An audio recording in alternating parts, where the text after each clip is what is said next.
যেই জামাতে ইসলামী পাকিস্তানিদের হয়ে যুদ্ধ করেছে পুরো জাতির বিরুদ্ধে, তারা মানবতা বিরোধী কোনো অপরাধ করছে, এইটার সাথে আমি একমত না। চেয়েছিলাম ডেমোক্রেসি, ওনারা মবোক্রেসি এস্টাবলিশ করে দিয়ে গেছে। আত্মসমর্পণ দলিলে যে সিভিল আর্ম ফোর্স লেখা আছে, এটা কারা? আপনি তো দিছেন রে ভাই, কোথা থেকে পেলেন এটা? আমরা শেষ করে দিই। নিশ্চয়ই আওয়ামী লীগের ব্যাপারে তারা সিদ্ধান্ত নেবে। হঠাৎ করে ভোটের পরে আপনার সে আন্দোলন নাই কেন ভাই? হঠাৎ করে মব কোথায় উদাও হয়ে গেল? ভারত একটা হিন্দু রাষ্ট্র, পাকিস্তান একটা মুসলিম রাষ্ট্র, বাংলাদেশ একটা অসাম্প্রদায়িক রাষ্ট্র। কোনো রাজনৈতিক দলকে নিষিদ্ধ করে সেটা যে সুফল বইয়ে আনে না, সেটা তো অতীত অভিজ্ঞতা থেকেও আমরা দেখেছি। কম দামে পাঞ্জাবি বিক্রি করবো, সেটা করতে। শাহরিয়ার কবির ভাই, আমি আপনাকে দিয়ে আলোচনা শুরু করতে চাচ্ছি। সিনিয়র ব্রেক করা ঠিক হবে না, সিনিয়রকে দিয়ে করতে হয়। আমি আপনার কাছ থেকে আলোচনা শুরু করে তারপরে আমি অবশ্যই সুব্রত দার কাছে যাব।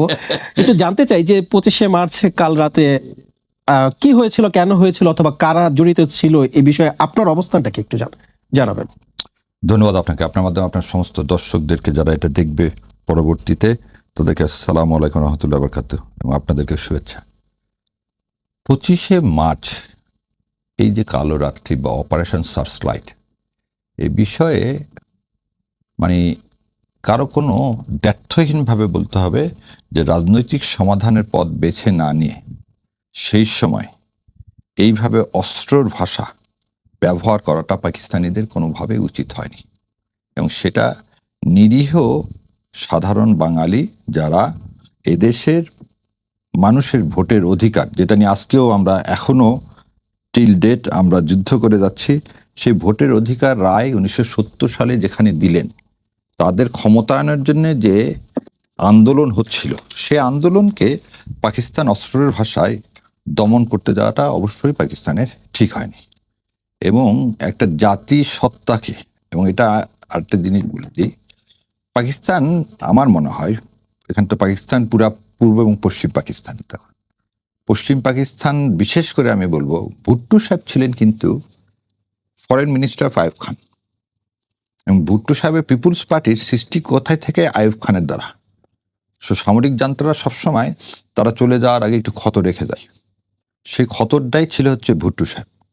ভুট্টো সাহেব সেদিন যদি তার পরাজয়কে মেনে নিতেন, এবং আরেকটা ছিল ডিসপারিটি, দুই দিকে দুই পক্ষে রায় দিয়েছেন, কিন্তু আমাদের এদিকে যেমন অ্যাবসলিউট রায়টা দিলেন শেখ সাহেবের পক্ষে, ভুট্টোর পক্ষে কিন্তু সেই অ্যাবসলিউট রায়টা ওইদিকে পশ্চিম পাকিস্তানে ছিল না।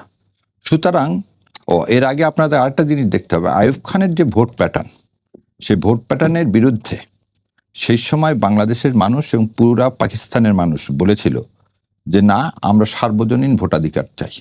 এবং 70 সালে কিন্তু সার্বজনীন ভোটাধিকারের মাধ্যমে প্রথম ভোট অনুষ্ঠিত হয়, এবং এই সার্বজনীন ভোটাধিকারের মাধ্যমে 162টা সিট সেই সময় আওয়ামী লীগ পায়।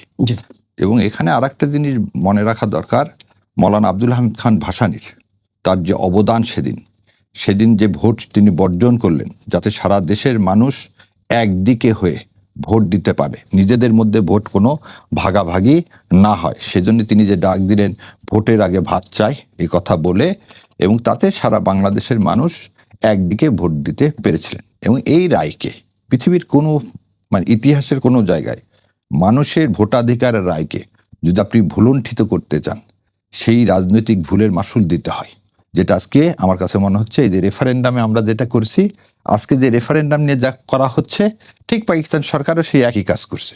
আমি জানি না আজকে কি করা হচ্ছে, আজকে রেফারেন্ডাম অনুযায়ী আপনার জুলাই সনদকে কি করা উচিত ছিল, অ্যাজ ইট ইজ বাস্তবায়ন করা উচিত ছিল, তাদের শপথ নেওয়া উচিত ছিল। দেখেন আজকে একটু খেয়াল করে দেখেন, 1 মার্চ কিন্তু ডাকা হয়েছিল, কি সংসদ অধিবেশন ডাকা হয়েছিল 1 মার্চ বা 3রা মার্চ ডাকা হলো, এবং তখনও কিন্তু শপথ নেওয়া হয়েছিল না 70 সাল নির্বাচনের পর। আপনি দেখেন আজকে আপনি ঠিক 30 দিনের মাথায় কিন্তু আপনি ডাকছেন, সংসদ ডাকলেন, এবং আপনি কিন্তু শপথ নিলেন না। এবং যেটা সেদিন ডেফার করে 25 তারিখে, বোধহয় আমি যদি ভুল না করি, 3 তারিখে পোস্টপোন করে 25 তারিখে ডাকা হয়েছিল, এবং সেটাকেও পোস্টপোন করে ফেলে দেওয়া হলো। সো আমার কাছে মনে হয় ইতিহাসের পুনরাবৃত্তি কখনোই সুখকর না, এবং পাকিস্তানের সেদিন যে রাজনৈতিক ভুল, সে ভুলের মাসুল খালি আমরা একা দিচ্ছি না, সবাই দিচ্ছে। বরং আমি একটা জিনিস বলবো যে সেদিন তাদের একটা ভুলে আমরা একটা মানচিত্র পাইছি, আমরা একটা পতাকা পাইছি। সেদিন বাংলাদেশে কোনো রাজনীতি দলের কোনো ভুল ছিল কিনা? আপনি যেটা 25শে মার্চে যেটা বললেন, 25শে মার্চে পাকিস্তানের আপনি ভূমিকার কথা জিজ্ঞাসা করছেন, সো পাকিস্তানের যে ভুল ছিল সেই ভুলের কথা বল না। হ্যাঁ, এখানে আপনি যদি বলেন যে রাজনৈতিক ভুল আওয়ামী লীগের ছিল, মুসলিম লীগের ছিল, নিজাম ইসলাম পার্টির ছিল, এবং মালেক মন্ত্রিসভায় যে দল জয়েন করেছিল ইনক্লুডিং জামাত ইসলাম সহ, তাদের সেটা রাজনৈতিক ভুল ছিল। মানে জামাতের ভুলটা আসলে কি ছিল? এই জামাতের ভুল বললে হবে না, কারণ মালেক মন্ত্রিসভা, আবার আপনি এখানে একটু ডাইরেক্ট প্রশ্ন করলে হবে না, প্রশ্নটা হতে হবে সত্যের উপর ভিত্তি করে। মালেক মন্ত্রিসভায় কে কে ছিল? মালেক বাংলাদেশের মন্ত্রিসভা রাজনীতির দলগুলোর কথা আগে বলছি, আগে এই কারণে বলতেছি, আমি- আগে শোনেন, জি, বাংলাদেশে তাই সেসব রাজনৈতিক দল আছে। মালেক মন্ত্রিসভায় 5 জন ছিলেন আওয়ামী লীগের, না আওয়ামী লীগের ছিলেন। মালেক মন্ত্রিসভায় হচ্ছে 5 জন ছিলেন মুসলিম লীগের, 3 জন ছিলেন আওয়ামী লীগের, নিজাম ইসলাম পার্টির ছিলেন 2 জন, জামাত ইসলামের ছিলেন 2 জন, 14 জন টোটাল পলিটিক্যাল পার্টি। এর মধ্যে এখনো কিন্তু মুসলিম লীগ বাংলাদেশে আছে, এবং তখন বৃহৎ রাজনৈতিক দল বলতে সে সময় কিন্তু জামাত ইসলাম না, মুসলিম লীগ ছিল। এবং এই যে ঐতিহাসিক যে ভুলটা জামাত ইসলামের সেই সময় 25 তারিখের পরে পাকিস্তানকে সমর্থন করাটা, অবিভক্ত পাকিস্তান যে তারা যেটা করছে সেটা রাজনৈতিক ভুল, এটা আমি সব জায়গায় বলে আসছি। কিন্তু তাদের যে চিন্তাটা ছিল ভারতীয় আধিপত্যবাদ, এবং ভারত বাংলাদেশের স্বাধীনতা যুদ্ধে নিঃস্বার্থভাবে সাহায্য করছে অ্যাজ এ বিগ ব্রাদার হিসাবে, এটা ছিল সম্পূর্ণ একটা মিথ্যা ব্লাফ। ভারত বাংলাদেশকে সাহায্য করছে তার নিজের স্বার্থে, এবং ভারত কোনোদিন বাংলাদেশ স্বাধীনতার সার্বভৌমত্বকে সম্মান করে না। এদেশের মানুষ মাথা উঁচু হয়ে দাঁড়ায়, এটা ভারত কোনোদিন চায়নি। 71 সালের যুদ্ধে ভারতের যে অবদান, সে অবদান আরো নিকৃষ্ট জামাত ইসলামের চেয়েও, এবং এদেশের বুদ্ধিজীবী থেকে শুরু করে সবকিছু হত্যা করছে ভারত। ধন্যবাদ আপনাকে। জনাব সুব্রত চৌধুরী, আমি আপনার কাছে একটু আসতে চাই, আপনিও কি এএসএম শাহরিয়ার কবির তার সাথে একমত কিনা? না, সব বিষয়ে তো একমত হওয়া যাবে না। আপনার কোন ব্যারিস্টার বিষয়ে শাহরিয়ার একমত আছে, কোন কবির বিষয়ে ওনার একমত আছে তো একটু জানতে চাই। ভিন্ন অবস্থান আছে, ওখান থেকে উনি বিশ্লেষণ করবে। হ্যাঁ, তো আজকে তো 25শে মার্চ স্মরণে আমরা আজকে এখানে আলোচনায় মিলিত হয়েছে। সকল শহীদদের প্রতি শ্রদ্ধা জানাই। আগামীকাল আমাদের মহান স্বাধীনতা দিবস, তো আজকেও আমরা উদযাপন করছি এটাকে কালো রাত্রি হিসাবে 25শে মার্চে, যেটা অপারেশন সার্চ লাইট, বঙ্গবন্ধুর সাথে যে আলোচনাটা চলছিল সেই আলোচনাটা ভেঙে গেল। ইয়াহিয়া খান অনেকদিন ধরে এই ধরনের একটা পরিকল্পনা তাদের ছিল আর কি, কীভাবে গণহত্যাটা শুরু করবে। তো 25শে মার্চে রাতে তো ঢাকা বিশ্ববিদ্যালয়, তা পিলখানা, রাজারবাগ, এখানে হত্যাকাণ্ড পরিচালিত হয়েছে। বিশেষ করে ঢাকা ইউনিভার্সিটি তো একেবারেই গণহত্যার রূপ নিল। সেদিন থেকে আসলে বাঙালি নিধন তাদের পরিকল্পনা অনুযায়ী তারা শুরু করেছিল। তা আজকে বর্তমান প্রেক্ষাপটে এবং বর্তমান সরকার সেই 25শে মার্চ উদযাপনের নানান কর্মসূচি নিয়েছে। প্রধানমন্ত্রী উনিও একটা বার্তা দিয়েছে জাতির উদ্দেশ্যে। তো সব দিকে মিলে মনে হয় যে বহুদিন পরে আমরা হয়তো সঠিক তথ্যটা আমরা বের করতে পারবো, কী কারণে এটা হয়েছিল। উনি কিছুটা আওয়ামী লীগের রাজনীতির বিষয়ে কিছুটা হয়তো, আমি জানি না, উনি অনেক সময় এটা বলেন আর কি, কিন্তু ওই সময়ে যারা আমরা ছিলাম একেবারে খুব সম্পৃক্ত, তখন আর কি করার ছিল? আমরা তো শেষ দিন পর্যন্ত চেষ্টা করেছি, না হলে কেন আমরা এই ধরনের আলাপ আলোচনার মধ্যে গেলাম। এবং আপনি জানেন যে গণফোরাম সভাপতি ডক্টর কামাল হোসেন তখন কিন্তু এই ডায়লগের মধ্যে একটা বিশেষ ভূমিকা ছিল। তার কাছ থেকেও আমরা অনেক কিছুই জেনেছি এবং শুনেছি।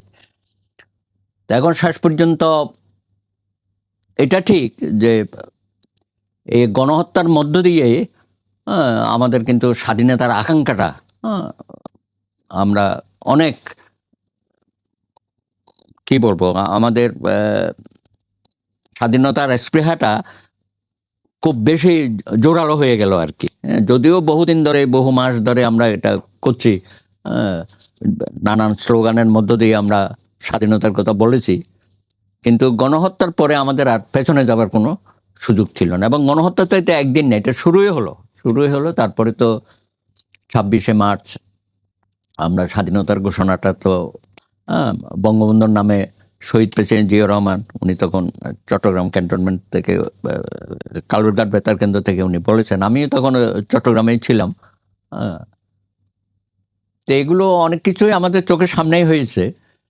তা আমি মনে করি আজকে 55 বছর পরে আবার আমরা আমাদের মধ্যে যে এই 71 সনের যে উজ্জীবিত ছিলাম আমরা, আমার কাছে কিন্তু এখনো সেই উজ্জীবিত শক্তিটা আমি পাচ্ছি আজকে সারা দেশে যেভাবে এটাকে নিয়ে আলাপ আলোচনা করছে। এবং ইতিহাসকে কখনো আপনি তো পেছনে ফেলতে পারবেন না, আবার রাগঢাকও করা যাবে না। যেটা সত্যি সেটা ইতিহাস, একসময় ইতিহাস আমাদের সামনে এটা প্রকাশিত হাজির হবে। জি, ধন্যবাদ সুতরাং আপনাকে। আমার মনে হয় যে আমাদের রাষ্ট্রীয় জীবনে, হ্যাঁ, আমরা যে একটা জাতীয় ঐক্য সৃষ্টি করেছি বিগত গণ আন্দোলনের মধ্য দিয়ে, গণ অভ্যুত্থানের মধ্য দিয়ে, সেই ঐক্যটা যদি আমরা ধরে রাখতে পারি, তাহলে আমি মনে করি বাংলাদেশের মানুষের যে স্বপ্ন স্বাধীনতাকে নিয়ে, সেই স্বপ্ন এবং তাদের আশা আকাঙ্ক্ষা, সেটা আমরা ধন্যবাদ আপনাকে। প্রতিষ্ঠিত করতে পারবো। জনাব মাহবুব আজিজ, আপনার কাছে একটু আসতে চাই। সবসময় আমরা যেটি জেনে এসেছি যে ভারত নিঃস্বার্থে বাংলাদেশকে সহযোগিতা করেছিল 1971 সালে। এখন কেন সেই তথ্য সেটা বলা হচ্ছে কেন যে এটা একেবারে পুরোপুরি মিথ্যে, ভারত নিজের স্বার্থে আমাদেরকে সহযোগিতা করছে, এটা এখন কেন বলা হচ্ছে? ধন্যবাদ, শুভেচ্ছা সবাইকে। আসলে নিঃস্বার্থ বলে কি কোনো জিনিস আছে?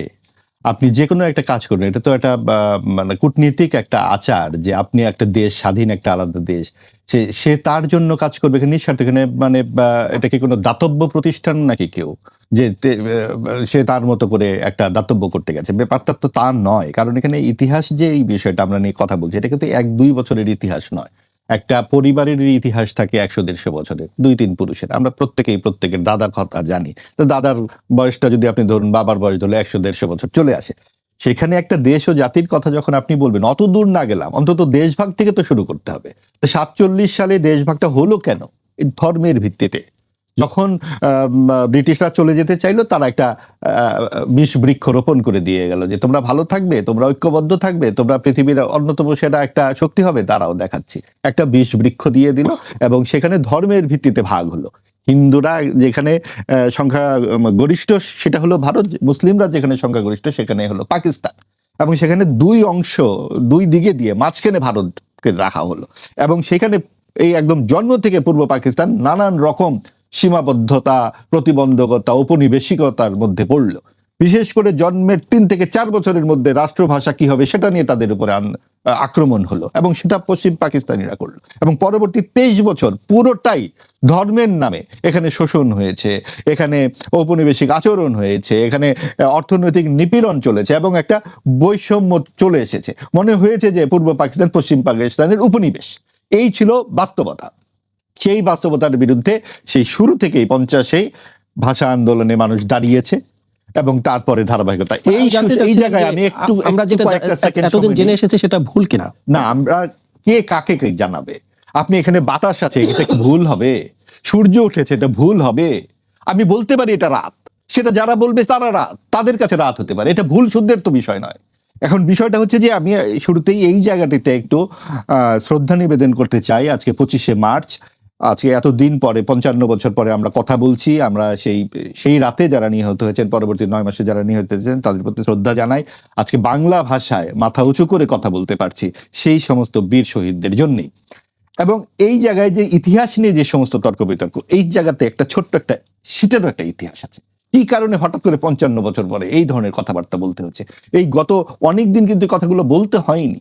সেটা আমাদের বেশ কয়েকটি সরকারের আমলে। হঠাৎ করে কেন এই কথাগুলো আসছে কারণ হচ্ছে ওই যে 47-এ যেভাবে পাকিস্তান হলো, পরবর্তী 23 বছর ইসলামের নামে অত্যাচার করা হলো, বাংলাকে বলা হলো হিন্দুয়ানি ভাষা, সেখানে পাকিস্তানি উর্দু শব্দগুলো ঢুকিয়ে দেওয়া হলো, বলা হলো যে এখানে সমস্ত কিছু এই হিন্দুয়ানি, বাঙালি সংস্কৃতি মানে হিন্দুয়ানি সংস্কৃতি। এবং এই জায়গাতে 63 সালে রবীন্দ্রনাথকে নিষিদ্ধ করা হলো, ছায়ানটের উপরে হামলা চললো, বলা হলো যে রবীন্দ্রনাথ হিন্দু।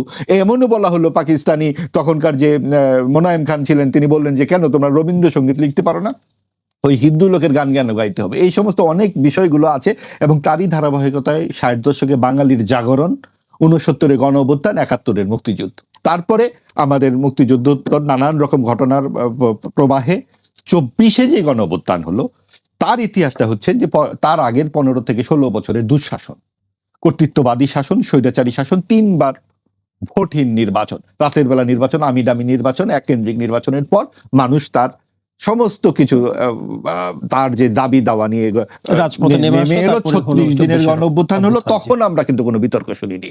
তখন আমরা অসাম্প্রদায়িক গান শুনেছি 2 তারিখ 3 তারিখ 4 আগস্টে জন্ম আমার ধন্য হলো, মুক্তির আমরা বন্ধু, শহীদ মিনারে আমরা সেই সবাই গানগুলো শুনেছি শুনেছি, জি। সেখানে।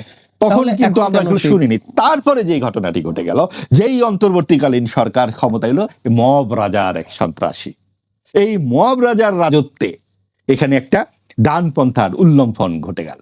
যেই ডানপন্থা পাকিস্তানের সময় আমরা দেখেছি, পাকিস্তান বারবার সাম্প্রদায়িক রাষ্ট্র তৈরি করবার চেষ্টা করেছে, গত 70 বছরে তারা গণতান্ত্রিক কোনো কাঠামোই তৈরি করতে পারেনি, তাদের কোনো সরকারি 5 বছর অতিক্রম করতে পারেনি, সেখানে সেনাবাহিনী ধর্মের নামে রয়ে গেছে। কিন্তু সেই জায়গাটি তো তারা বাংলাদেশে করতে পারেনি। যেই জামাতে ইসলামী পাকিস্তানিদের হয়ে যুদ্ধ করেছে পুরো জাতির বিরুদ্ধে, সিভিল আর্ম ফোর্স হিসেবে দাঁড়িয়ে গেছে, তারা এসে 24-এর গণ অভ্যুত্থানের পর মাথা উঁচু করে দাঁড়িয়ে গেল। এবং এইখানে সরকারি পৃষ্ঠপোষকতা ছিল ডানপন্থার বিকাশের পেছনে। আমরা তখন 32 নম্বর ভাঙতে দেখলাম, মাজার ভাঙতে দেখলাম, ভাস্কর্য ভাঙতে দেখলাম, বিসিএস পরীক্ষায় আমরা গতকালকে এটাও দেখেছি যে হানাদার সিলেটে বাহিনী হয়ে গেল। বাউল গানের আসরে সেখানেও হামলা হয়েছে। হামলা আমরা হলো। গতকালকে এটাও দেখেছি। মব রাজার রাজত্ব তো এখন নেই, তাহলে এখন কেন মব বন্ধ এটা হচ্ছে তো না? সেই মাত্রায় নেই। আপনি 18 মাসে যে একদম হই হই করে যা ভাঙা হয়েছে তা তো বন্ধ করতেও তো সময় লাগবে। সেটা আমরা এই সরকারকে এখনই দোষ দিতে পারি না। সেই পরিস্থিতি যা আমরা দেখেছি, যে এইভাবে মুক্তিযুদ্ধের বিরুদ্ধে যে হামলাটি চলেছে, যে মুক্তিযুদ্ধকে অস্বীকারের যে পায়তারা চলেছে, নিশ্চয়ই যে 2/3 ভোটে বিজয়ী যে সরকার, সে মুক্তিযুদ্ধের পক্ষের ভোটও তো নিয়ে এসেছে, নাহলে তো 2/3 ভোট কোথা থেকে এলো? সবাই এসেছে। এবং বিএনপি কিন্তু নির্বাচনের আগে সরাসরি মুক্তিযুদ্ধের পক্ষে অবস্থান নিয়েছে। তারা কিন্তু জামাতের বিরুদ্ধে তখন যুদ্ধাপরাধের অভিযোগ এনেছে। এবং আমরা দেখেছি ভোটের 15 দিন আগে থেকে যে জামাত এবং বিএনপির সরাসরি একটা বিরোধ এই মুক্তিযুদ্ধের অবস্থান নিয়ে। কাজেই এখন আমরা যে পরিস্থিতিতে আছি, অবশ্যই এই সমস্ত বিতর্কগুলো সামনে আনা মানেই একটা রাজনৈতিক কোটোচাল। এগুলো মীমাংসিত সত্য। বিএনপির আমলেই 15 খণ্ড মুক্তিযুদ্ধের দলিলপত্র লেখা হয়েছে।